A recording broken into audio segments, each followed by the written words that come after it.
Proszę Państwa, głos należy oddać Czerowi, prowadzącemu pierwszą sesję. Witamy pana profesora Michała Kleibera. Witamy panie profesorze, oddajemy mikrofon, oddajemy głos. Dziękuję.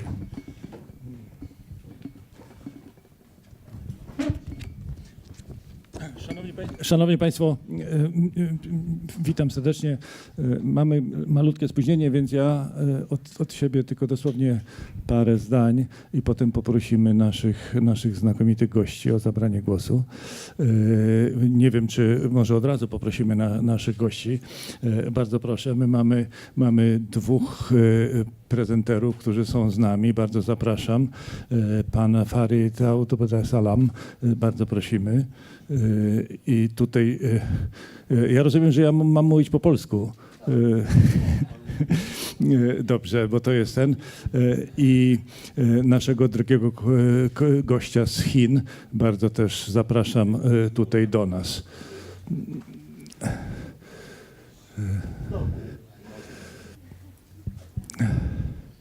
Witamy panią bardzo serdecznie.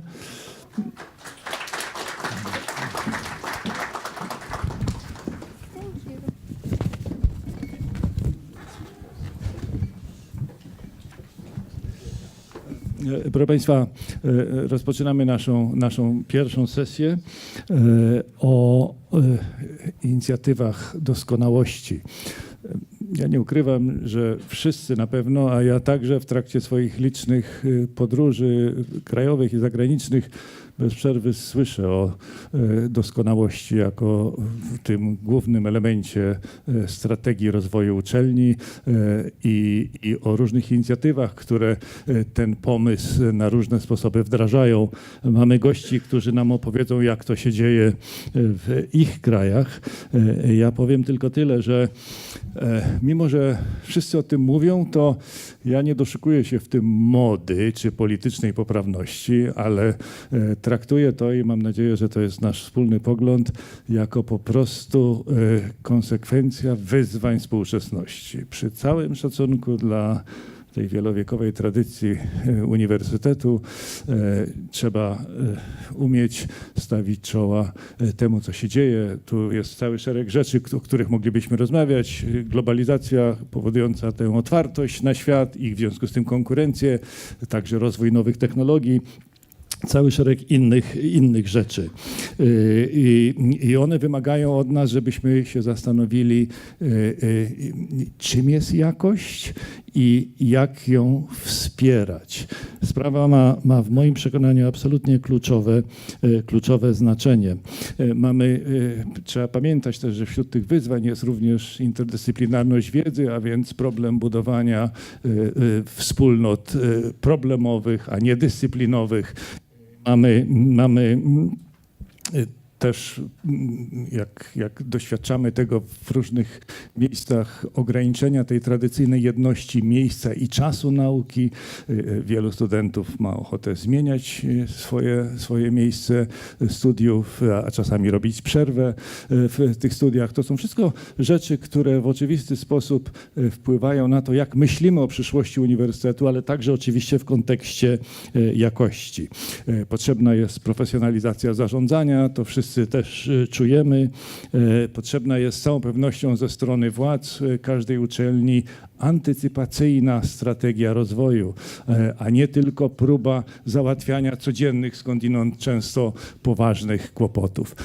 I kończę na tym ten swój króciusieńki wstęp i zapraszam może najpierw pana dyrektora siedzącego tutaj, naszego gościa drogiego, o przedstawienie problematyki inicjatyw doskonałości w jego kraju.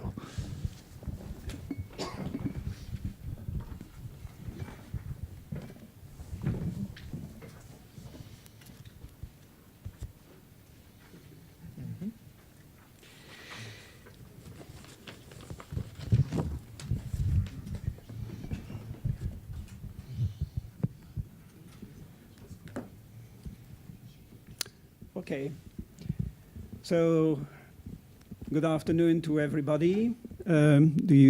Okay, it's better this way. So good afternoon. I'm going to present the excellence initiatives in France, and I'd like to transfer or transmit a message about how those excellence initiatives have been made, how they have been built, what the problems we've met, and what kind of solutions we've tried to bring. So this presentation starts with some opening remarks on what excellence initiatives are over the world. You know that there is a steady trend, and now you are considering excellence initiatives in Poland. So there is a steady trend all over the world, and because now there are more than 20 countries in which excellence initiatives have been set up. But at the same time, there are a few notable exceptions. No excellence initiative in Great Britain, no excellence initiative in the US. And this is something that we have to consider. And of course, in France, we do have some answers. You may not have the same ones. Now, another point is that all these initiatives have been set up by public authorities. It has never been a decision by a private institution. All of them share many similarities in terms of internationalization, attractiveness, etc. But there are some differences, and that's the point I will try to, or these are the points I will try to show you today about France. So those differences are mainly on the purpose. Why are excellence initiatives created? What the goal they have to reach? About the scope. So are excellence initiatives something which can be spread over the whole country in several steps, or is it just for 1 or 2 times? And in addition, the lifetime as well as the funding period are the main differences. So my talk will follow the following. Will follow this summary. So I'll present the investment for the future program, which is the origin of the excellence initiative, and then the implementation process, because it's something that you also are interested in. I have to say things about the French higher education system. I do believe that it shares some points, some similarities with the Polish one, and you'll see how many reforms have been made, and we're still reforming the system, and I don't know when it will reach to a stable point. Then I will describe excellence initiatives themselves in the first 2 steps. The first one was between 2010 and 2011, and the second was 2013, 2015. And finally, additional programs which reinforce excellence initiatives. So the investment for the future program is a special loan from the French government to invest in order to foster the economic competitiveness of the country. This is the reason the program has been set. And in addition to that, this is of course in echo with the European agenda, as well as the knowledge society perspective. So this program focuses on research, especially breakthrough research, in that case theoretical, but also application-oriented. High-quality education, because we consider that this type, high-quality education has an impact on the economic sector. Those are mostly incentive fundings. They come in addition to what the government gives to each university every year. And it's lasting 10 years for the first one. Now the second one is lasting 12 additional years. And there are various kinds of funding means, up to endowments, capital, which is given to universities for years, forever. So the sequence of program is the following. Oops, sorry. Okay, so it started in 2010, 35 billion euros investment program. In 2014, a refill of 12 billion euros. And in 2017, a third 10 billion euros. Inside that program, higher education and research got a very large share of it.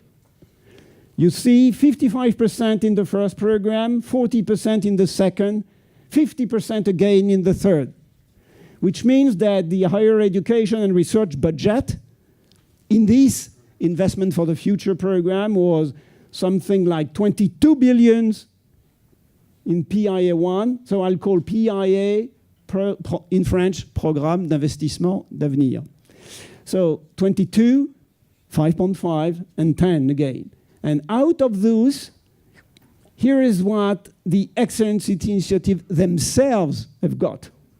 8 billion euros, 3 billion, and then less than 1. So Excellence Initiative are the masterpiece of the higher education and research component of this program.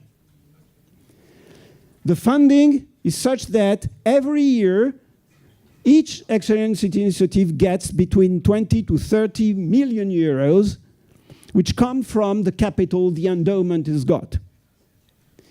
And this, and so the capital endowment for each Excellence Initiative is between 0.5 to 1.2 billion euros. And this capital is forever if they are confirmed after 4 years. So the actors in this program are a special unit which has been created next to the Prime Minister. It's called Commissariat Général à l'Investissement.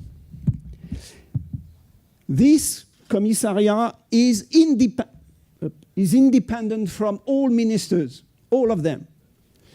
And its logic is to focus on technological breakthroughs and innovative projects. Only this. That's the only thing they fund. They're trying to get new impetus to ecosystems. That's the main point. And they impose exemplary governance.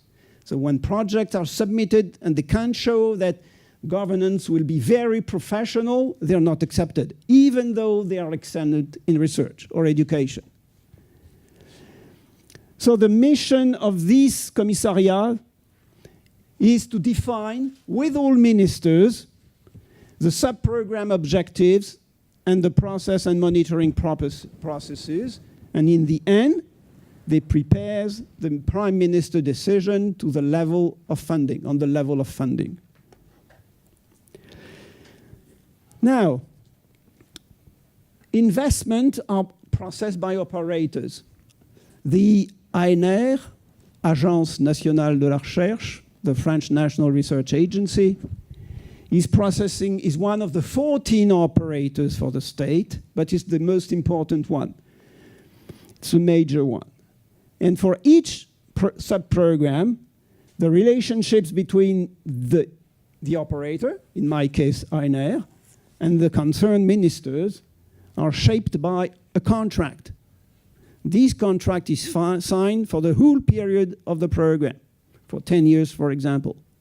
And it says what ANR will do for the state, how it will manage the projects, how it will give the money, how it will check that all projects go along the lines on which they have been selected. So this agency, of course, it allocates funds from the state. It's not a private agency, okay? But it's autonomous, totally autonomous. And the core mission is to work on incentive funding of scientific and technological research through competitive calls for projects. And it has a specific role regarding PIA, which is to manage all the higher education and research sub-programs. I'm not going to go through, but just to show you, those are all the sub-programs that Agence Nationale de la Recherche is managing, all of them. All those are related to higher education and research, all of them. So one is very specific. It's called Centers of Excellence, and it's within the Center of Excellence that you find the excellence initiatives. You can see that there had been two calls for projects, 2010, 2011, second call 2014, 2015, and many of these sub-programs have had also different call for projects, several rounds. If I'm showing all those, it's because excellence initiatives have a role vis-à-vis these programs. I'll show it to you in a minute. So the Center of Excellence are based on Initiative of Excellence, which, of course, as I said from the very beginning, the flagship program of PIA. Don't really look at what is explained here. It's just to have a set of transparency that you can keep with you and you can find all the details. And the other components are Equipment of Excellence, which was the first launch, and then the second launch was Laboratories of Excellence. And then the Initiatives of Excellence came in, and a year after, the Initiative of Excellence in Innovative Teaching, and innovative teaching using digital-based pedagogy. This gives you an idea of how Laboratories of Excellence spread over France. And when you look at that map, of course, I'm sure that you'll have the reaction, the following reaction. How come that there is only one LabX in all this region? The region of which the governor is one of the principal ministers of the French government. How come that there is only one equipment of excellence in this other region here, whereas there are so many in the Alps, so many in the east, so many in the south, and in Paris? This has been possible. This is first only based on the selection done by international panels. All these projects have associated to them international panels. Use something between 15, depending on how large they are, between 15 and 30 members coming from all over the world. I'll say a few words about what the Excellence Initiative panel is in a moment. And no matter how important are those universities in these regions for the regional development, the selection is only based on the high quality of research and the real capability of managing the projects in a professional way. So how now excellence initiatives are implemented? And so the ANR has to manage the call, so it writes out the requirements document and all documents together with the ministers, the CGI, and the panel. It set up the evaluation and selection processes. It prepares the grants, as I said before. It funds the team, and it monitors all the other activities, which are the follow-up, the evaluation, and the impact of the whole program for the whole period. The panel is composed for the Excellence Initiative to up to 20 members, all coming from, except for 3 of them, all coming from other European countries and America. 90% are professors, are university professors. Up to 20 are former company research center directors. And I must say that all those previously company research directors have been professors in the early years, in their early years career, all of them. And 25% of the panel is composed of former presidents, rectors, as you say in Poland, rectors and vice-rectors, including the European Association. Because we have in the jury one of the past, Jean-Marc Rapp, one of the past director, president of the association, and the last one, Rolf Tarak, who's from Luxembourg and Spain. So the selection is based on application files, which are, I'll show you in a minute, which are written out using a frame. Every project has to observe the same frame. And hearings and evaluation is also done on predefined criteria. Each panel member writes a report on each application, and there are several meetings of the panel. Even video conferences meeting before the plenary session. So monitoring, of course, relies on a regular report on state of progress, and this is carried out by INER. And the team responsible for this is a really small one. We are two of them, we are two of us, the two former university presidents, since I was the president of Joseph Fourier University in Grenoble in the past. And we have three young experts who all hold PhD. So, as I said, this is the list of criteria, 12 criteria, the same 12 criteria from the very beginning. As you see, half of them, below that line, half of them are on governance and the capability of having a true international university. The other half are on science, research, teaching, economic partnership, international policy. And this is a decision of the state, because the French universities suffered from organization, efficient organization, in order to compete with other foreign universities, especially to be able to attract very good scientists. You have to take some tough decisions, for example, to give them much more money than to the other professors. This is a decision not easy to be taken. Very often, governing bodies are against them, very often. And you have to go away. You have to go over those side of the decisions. So, one characteristic of our program is that it's the same international panel working from 2010 until now. For 7 years, they've been with us and still with us. As I said, there is a frame. This is the frame. I'm not going to go through. Just, I would like to insist on the fact that all candidates must demonstrate a good knowledge through benchmarking of other university experience.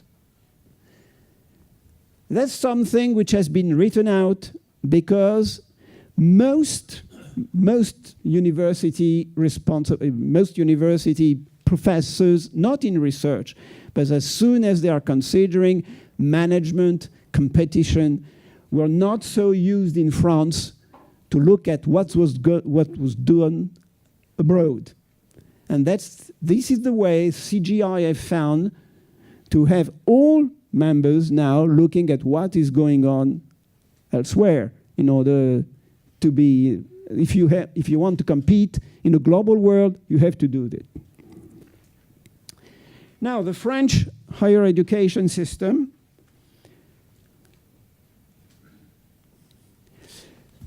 I'm not going to explain all things, but a few dates and a few differences, and the description of the differences is interesting.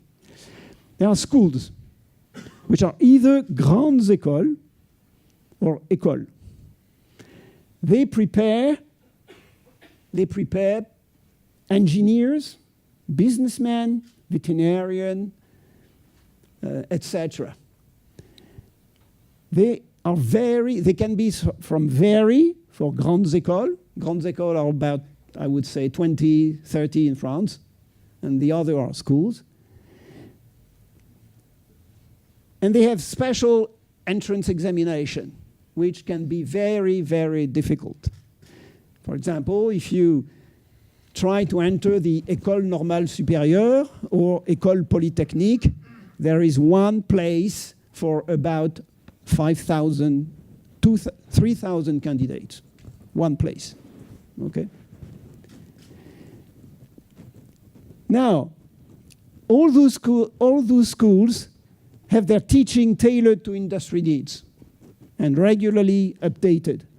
But research is not a big concern for them, not at all in some schools, not at all. And governing bodies include representatives of the socioeconomic sector, whereas universities, almost no selection at the entrance. Some have selection from the very beginning, but they are very rare.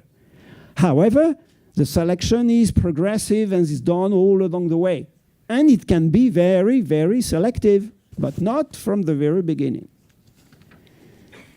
The graduate level teaching is strongly, very strongly connected to research. And research is the key for a successful academic career. Whereas this is not the key in all schools, and it's part of a key for grandes écoles. Only part of a key. There is no comprehensive university in France. No, at all. They are specialized, either human social science or humanities or in science, technology, and health. This is the case, for example, of my university, Joseph Fourier University. And many, a fifth of them are research-intensive universities, a fifth of them, out of 90 universities. And besides, there are national research organizations, a very large spectrum. The CNRS, the French National Research Council, has all disciplines, and there are some which are very specialized in computer science, in agronomy, etc. Now, those schools have been created historically, as follows. So, universities were disappeared from the French landscape for more than 100 years, between 1794 to 1796, which is precisely the period during which the grandes écoles were created.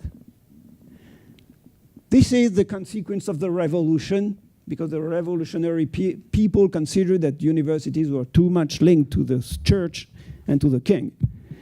So they created those specialized schools, and they were very much used to, of course, to go to war, especially to go to war.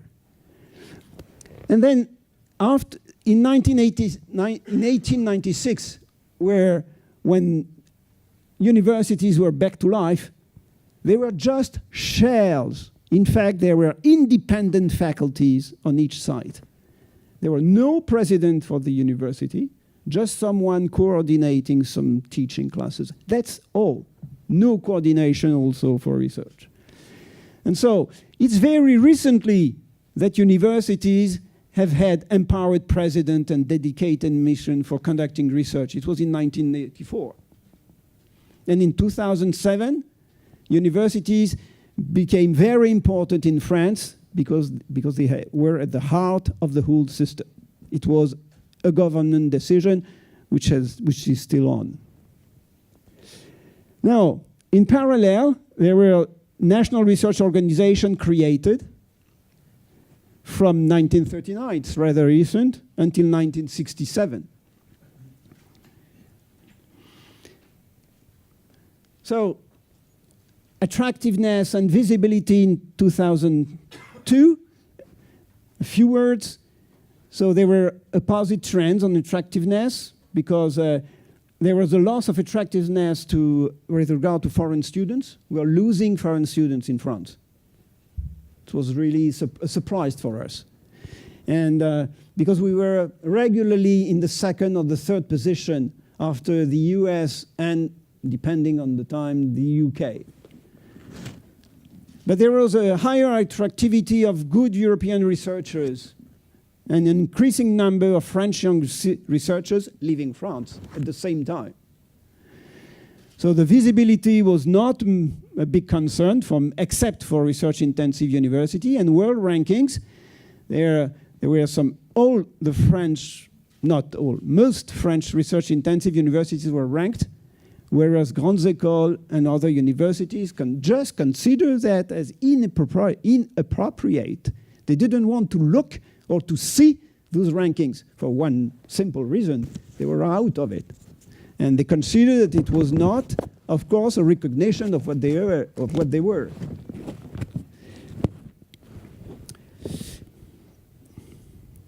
So the recent reforms, I just want to check, I just want to insist on that. In 2007, a law was taken which gave some degree of autonomy to French universities. And so at the same time, faculty and personnel were no longer paid by the government, but paid by the university. The university got the money to pay them. Of course, they could decide to create and cancel positions. But this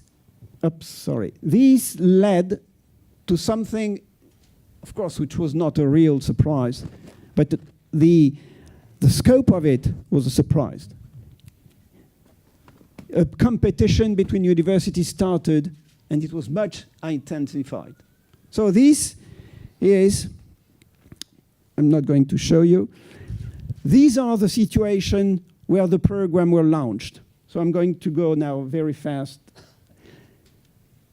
just to show you the reasoning to set out the first program of Excellence Initiative.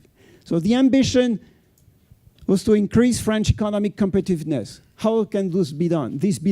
By stronger innovation capacities and a strengthened contribution of tertiary education. Then, if you're looking for those, now you have a list of problems to be solved. So links between institutions and industry, and to push the research to the highest level. And these come to a list of objectives. And you see here that the idea was to improve attractiveness and identify ecosystems. And then, so now we came to this objective to facilitate the emergence of 5 to 10 multidisciplinary world-class clusters. Clusters, I insist on that, because you'll see that the main objective has been changed. Where a cluster is a grouping of grandes écoles and university with strong support for national research, from national research organization in partnership with companies. Now, the rationale for this was to design then Excellence Initiative to overcome the higher education and research system fragmentation, which I showed you before, by structuring and integrating the stakeholders.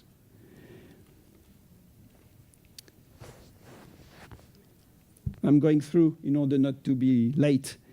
So an additional goal was given to the Excellence Initiative, the fact that they must have a ripple effect for all actors in order to avoid adverse consequences, like just some communities are concerned by the money which comes in and all others are just left on the side of the path. These are the lessons, the results and the lessons learned from the first program. So selection, 8 initiatives of excellence. Only 3 of them have been confirmed after 4 years. 3 had an extended probation period, and 2 were removed. And you must know that here, within those 3, are very, very famous and renowned institutions.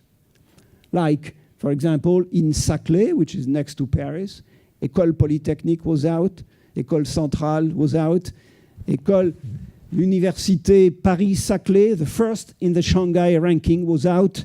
All of them had to pursue they had to pursue the project in order to show that they were capable of building really international universities. Whereas, for example, in Marseille, in Strasbourg and Bordeaux, there were fewer actors, and they decided to merge. And for example, for Marseille, they jumped from about the 300 position to the first 100 in the Shanghai ranking. So the lessons are that all projects were excellent at research, no doubt. All of them showed interesting actions on education and strengthened relations with industry. But there were many calls, and there's causes of failure. In many projects, excellence initiatives were just viewed as additional money. That's it. No real will to work together. No real will to build something which is internationally visible. And so then, the transforming effect of the program was not at all at the expected level. So then the French government decided through the CGI to set up the second program, and the main objectives then moved from grouping of universities, world-class grouping of universities, to world-class research-intensive universities, single universities, no grouping anymore. Which doesn't mean that you need to merge. You have to find out a way of organizing yourself in a single university with a single president, single governing bodies, and very efficient governing bodies. So okay, I skipped this one. Results. Second call. 3 IDEX were selected, and 9 eyesight. I've skipped the eyesight. After the conference, if you want to, I can discuss with you. Those are particular type of excellence initiative. I'm done. And the lesson learned. So the making explicit the goal of constructing new universities by deeper integration and merging has been essential.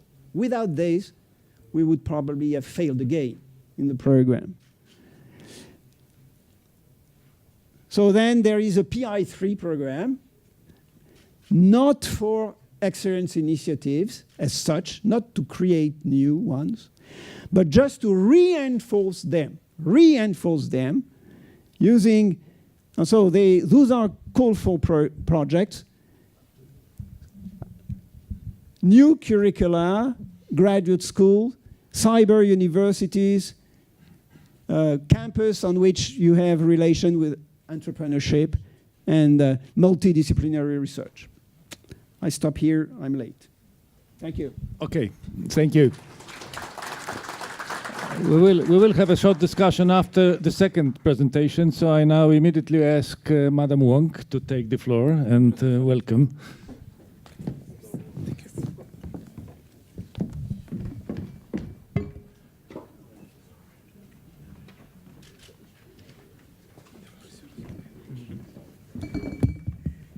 Thank you. Oh, sorry. Thank you, Michael. Thank you, Farid. Good afternoon, ladies and gentlemen. My name is Snow Wang. I'm from Shanghai Ranking. It's my pleasure to be here in this beautiful city, Warsaw. And thanks to Mr. Swinsky's invitation for me to share with you the very hot topic in China, our new Excellence Initiative program, what we call Double World Class Project. Here is a brief outline of what I will be discussing today, because I'm working with data every day and I study accounting, so I'm going to have lots of numbers in my presentation instead of words. I'm going to go through China's higher education first, and then the old Excellence Initiative in China, and then the new Double World Class project. When we think about China, in 2002, when I went to New Zealand to do my high school studies, the first question I got from my classmate was, do Chinese boys still wear ponytails? So I was very confused at the time what that means. And I later found out that she referred to Chinese people's hairstyle in late Qing dynasty. That was about 100 years before my high school studies. So in about 15 years ago in New Zealand, maybe many people didn't know much about China. But today, at least I think we all know something about China. Jackie Chan, probably 2008 Olympic Games, Chinese spicy food, maybe the Great War. And I think probably we're all wearing something made in China today. China has grown so fast. And so does the Chinese higher education industry. And let's share with you some numbers. Firstly, in 2017, this year, according to the list published by the Ministry of Education, we have now 2,900 higher education institutions. It's a huge number. And out of this number, about like 300 are actively engaging in research. And each year, we have a national examination to go to a university, and 9 million high school students take this examination. It's super competitive. They live in hell for 3 years and to go to this exam and then enter a university. Now we have 37 million tertiary students enrolled in China. That's 20% of the world. And in the past 5 years, we had 34 million graduates from higher education industry. So if we consider this 34 million as a country, it would be ranked 40th in the world. And every year, in 2015, each of the top university in China received 300 million. So it's like a routine funding for universities. And we see a number here, 985. It doesn't mean 985 universities. It's a code indicates for Chinese top universities. And then we come to our first topic, the old excellence initiative projects in China.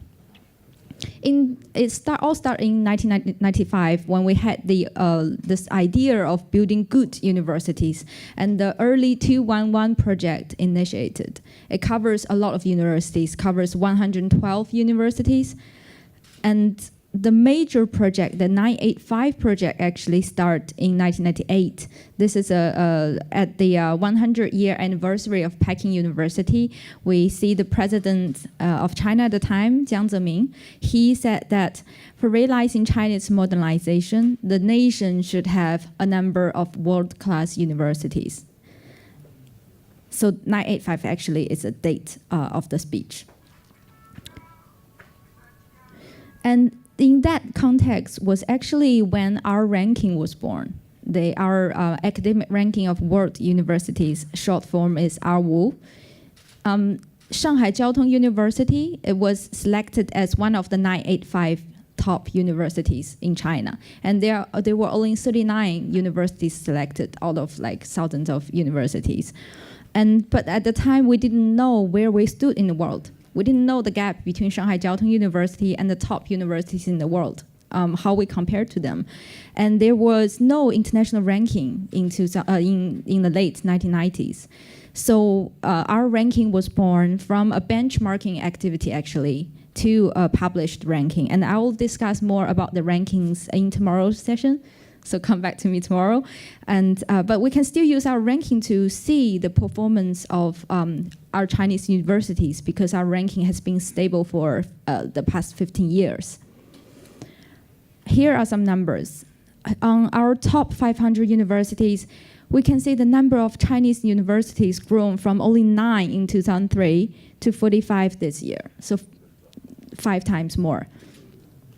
And if we look at the top 5 Chinese universities' performance, we can see a clear increasing trend. And this year, we already have Peking University in the top 100, ranked as 71, and then we have Tsinghua University in the top 50.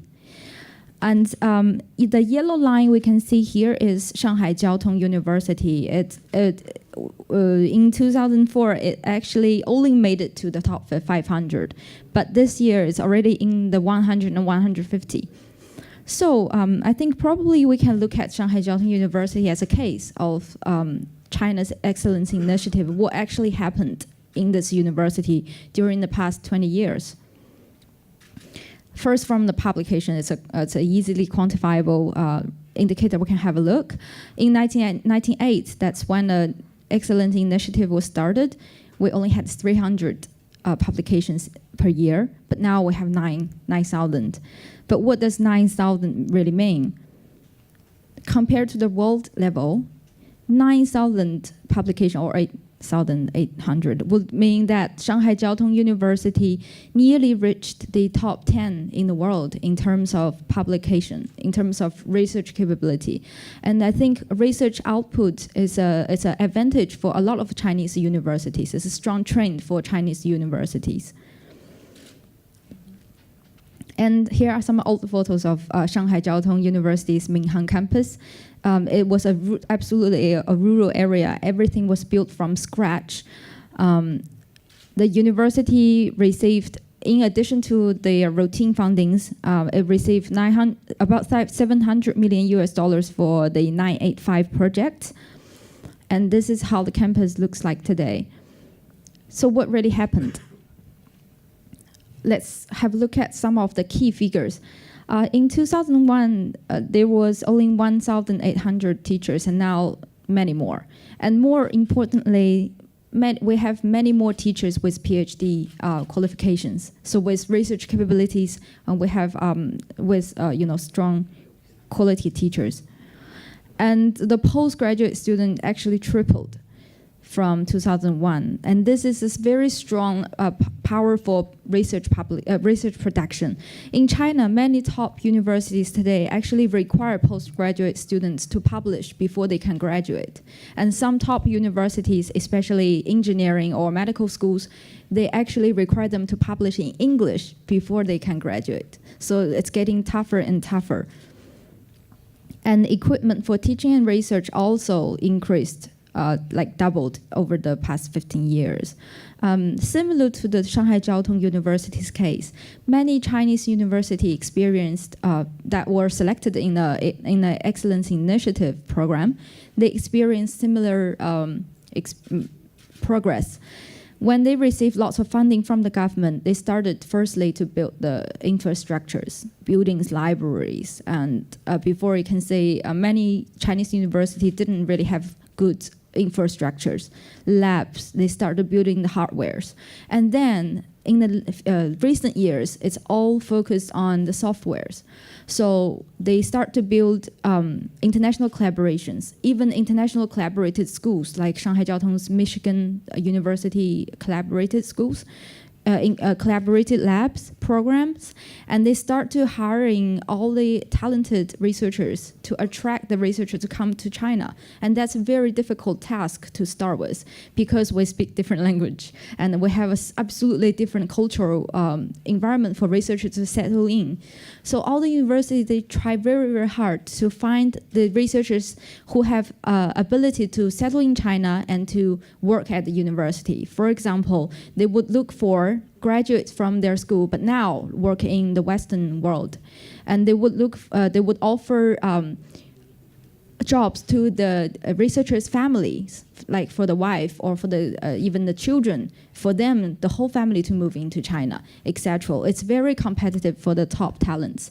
And then universities also competes for top students and more international students. It's also a challenge for Chinese universities to attract top international students because they would choose for maybe universities in the US or the UK. And I think the Chinese collectivism culture is really helpful. We have a centralized culture. So whatever says in the top, we just, it goes step down and the bottom follows.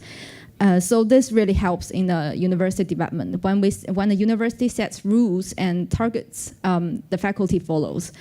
And I think from our communication with the universities from China, another very useful point was that they actually reflect a lot on their data. For example, using Shanghai Jiao Tong University, they publish an internal book of data, 100 pages, hundreds of pages on very, very detailed data for each faculty, each department, each teacher and student. And they review this data, compare it to other universities and find their weaknesses. And they can sometimes be very critical to their faculties. And why, if the old initiative, excellent initiative project was successful, why do we need a new one? Well, if we look at this table, it's a statistic summary of Chinese universities' performance in our top 500 to the top 20. We can see that in the top 500, we have 45 Chinese universities, already second in the world, just behind United States. But if we move to the top 400 and top 200 and top 20, the Chinese university gets weaker and weaker. We don't have any top 20. We only have 2 top 100. So if we consider China's higher education as we might have many good universities like a Highlands, but we have no summit. We don't have the top universities. And this is what the government really wants to do. They want to have top Chinese universities. So this new project, it includes 2 aspects, world-class universities and world-class subjects. World-class subjects actually are universities still, but only in some subjects of the university. And since 2015, we had lots of discussions about the project, rumors, conferences, plans and strategies, discussions. So people are really, really focused on the project. Let's summarize this very long goals of the project into numbers. The project actually sets clear and timely goals for Chinese universities for the 2020, 2030, and 2050. And at the moment, we only have Peking University and Tsinghua University in the top 100. If we consider top 100 as an indication for world-class universities, Chinese government wants many more in the top 100 in 2030 and later 2050. And at the moment, subjects, top-ranked subjects are easier to have than top-ranked universities. So the government plan to have many, many more subjects in 2050. And hopefully by 2050, we can compete more strongly with the top, like the US and the UK. And the list of university was actually only released about 2 months ago, before I came here. And the list includes 42 universities, only 42 universities selected to be, competing for top world-class universities. But 137 universities are selected for building their subjects. So maybe medical science or like biology. But the distribution of the subjects is really uneven. So for the already selected 985 universities, they take 70% of the subjects. And the most popular selected subjects are still physical science and engineering science. That's where Chinese universities mainly focus on. And if we look at the geographic distribution of the selection of a university, still the regions with stronger economic and political development would have more universities, 34 in Beijing. And it's a very interesting story actually. We have a Guangdong province. If you have been to China, you would know it's a very rich province in China. But only 5 universities are selected because the province has a culture that for doing business, but focus less on education. But mainly, well-developed economic regions would have more universities. So the old program, 985 and 211 program, they were all selected into the new program. But it's somehow like a downgrade for the 211 universities because most of them only have subjects selected right now, not into the university program. And we cover many more regional universities. This is really different from before. And the concentration of the subjects, as I mentioned, still it focused for the large and best universities. They have many subjects selected. 77 universities only have one subject. So it's kind of unbalanced. And if we look at the old program and the new program, we can see changes in the Chinese higher education. Before, it's a lifelong system. So once you're selected, you forever are 985 university. You have the iron cap, no worries, funding every year. But now we have a competition routine. It happens every 5 years. The program reselects the university. So the 42 universities can be another 42 universities after 5 years. This is really different in China. China has a culture for stabilization. So the central government want everything planned, no unexpected results. But they actually introduced more competition for universities. This is a huge change to the program before. And now, and also, they before was university focused, and now we have many more subjects. And this is very helpful for Chinese-specific subjects, like Chinese language, Chinese medicine, Chinese history. Many of these subjects may be disadvantaged in rankings, and sometimes they receive little resources for their development because they are not seen in rankings. But they're very important, and China now wants to have more resources for them to develop their studies and research. Heavily funded, now maybe more heavily funded. We only received this like a pre-news about the first 10 universities, and they're gonna receive about 6.1 billion US from the central government.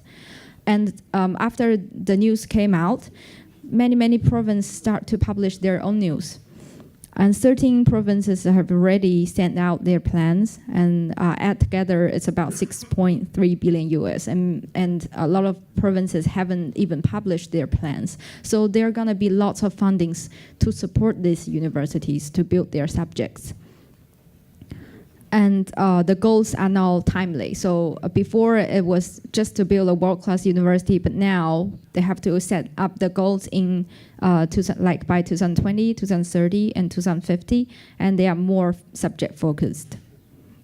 So I think from China's experience, it's we have a unique collectivism culture, but I think it's still lots of things can be learned from Chinese universities' experience as how innovative they can be to, to have debates within universities and to have collaborations between a university in China as well as international universities. And we all look forward to the results maybe in the next 5 years for Chinese universities. Maybe we can have more top 100 universities by 2030. Thank you very much. That's the end of my presentation.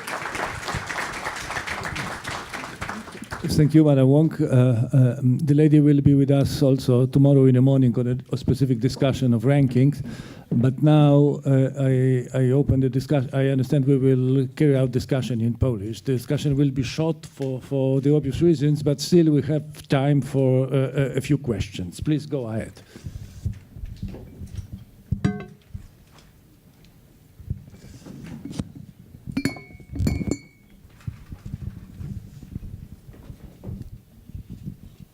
Thank you very much for very enlightening presentations. Actually, there is a lesson about the excellence program that we need a system when we are paying for performance. This is first of all, so it will be changed towards stronger accountability. And second, big money. Big money. This is the China case, but this is also the French case for excellence program. Second thing, I would like to ask about the specific thing connected to excellence program. In new Polish regulation, Law 2.0, we have the special construction of federalist mergers. Because both a case of China and case of France is the case when many university actually has been merged, strategic mergers. So not small one, not restructuring goals, but strategic mergers. And then we have such a let's say, proposal in a public policy here in Poland. Polish system of the universities is very dispersed. We have more than 300 universities, and out of them, 100 are public one. I know that you have the case of Grenoble, for example, when the 3 universities has been merged, and there is a question to both of you. How do you assess the efficiency of the merging of the public university as a method of restructuring, but also for the higher visibility in meaning of the Shanghai ranking? This is actually my question, because this is comparison important to Poland in this moment. We are learning the lesson. Yeah, thank you. Okay, thank you. I understand this is the question to both our guests. Madam, please go ahead. Thank you for your question. I think for China, it's slightly different. The universities can't merge with other universities without the permission from the government. We're essentially controlled, but the universities do grow significantly. How they, for example, using Shanghai Jiao Tong University, it only has 28 faculties, but it has 13 affiliated hospitals. It has a strong focus on engineering and medicine studies, so it grew in these 2 subjects. It has lots of international collaborated labs and programs. It connects to a lot of what we call, like the university builds technical. How to say that in English? It's an area where all the business can come in. They have better policies, and they work with the university to do a lot of practical research. And then the university works closely with the affiliated hospitals on medical research.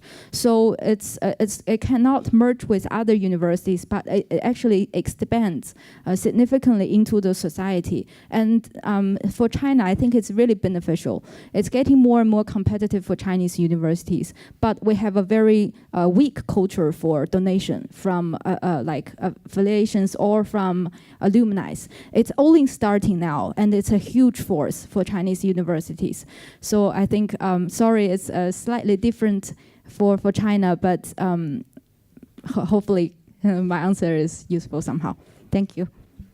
Thank you. Okay, the answer is on 2 sides, on 2 levels.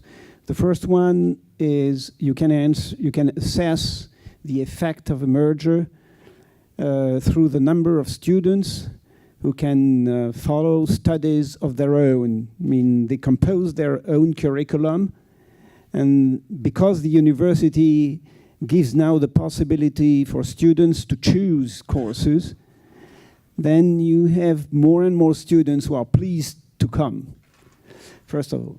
The second one is, of course, at the international level, because of the new capability you have to conduct multidisciplinary research, then you have more possibility to go through some breakthroughs research and be more recognized. Yeah. Okay, thank you. Yes, we have another question. I think we can accommodate 1 or 2 questions more, but not more than that. So please go ahead with your. Thank you. My question is a little bit related to the previous one. The question is there any optimal size of the university in terms of Shanghai ranking? I mean students and stuff, okay? Or simply the bigger the better? I don't know. That's a question that we often being asked by universities, but I think we haven't really considered size that much in our ranking, in the overall ranking. But I think when it gets larger, as Fred said, it's getting more and more difficult for the university to manage and to measure as well. So I think it's big, it's larger, bigger. I think larger, if they have good productions, it's more difficult. It's gonna be more difficult to manage. So it can be, better. But in our rankings, we see lots of cases of small universities that are performing extremely well. not only in the US, also in Asia, like in Singapore, we see small university. In Hong Kong, in Macau, they are all very, very small universities. And I think in China as well, when we have a national ranking of Chinese universities that covers about 1,200 Chinese universities, and we also see a strong performance for some of them. So I guess it's a strong. I think it still relates to the strategy of the university and the culture of the university, if it's research focused or not. And hopefully we can have more rankings that consider size in the future as well.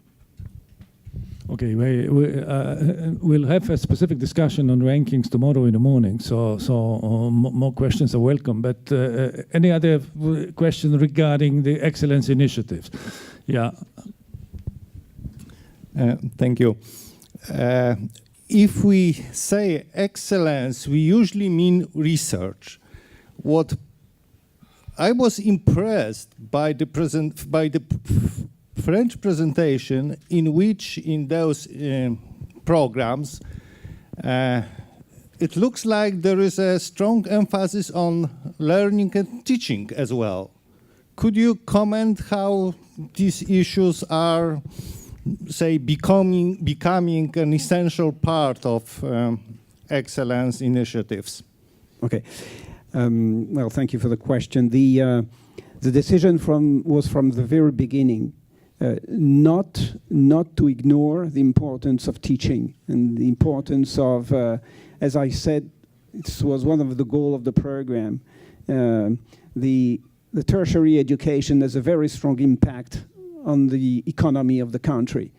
So, of course, more money was invested on research projects, but there were a variety of projects with less money, but a large variety of projects to be able to come up with new pedagogy, new type of teaching, new curricula, etc. Be inventive also in terms of thinking, because it's the only way to keep the students.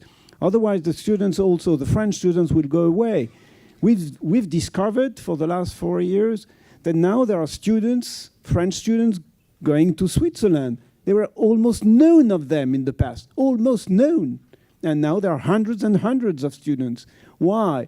Because they can in those universities construct their own program, and they have a possibility to have very attractive courses, whereas in France, it's traditional. Okay, I think we are lagging behind time, so my suggestion is that we close the session now. We thank our lecturers. Thank you very much. And I think we have we will have a break now, perhaps 5 minutes shorter than originally planned. So it means we meet again in 25 minutes, not more than that. Thank you.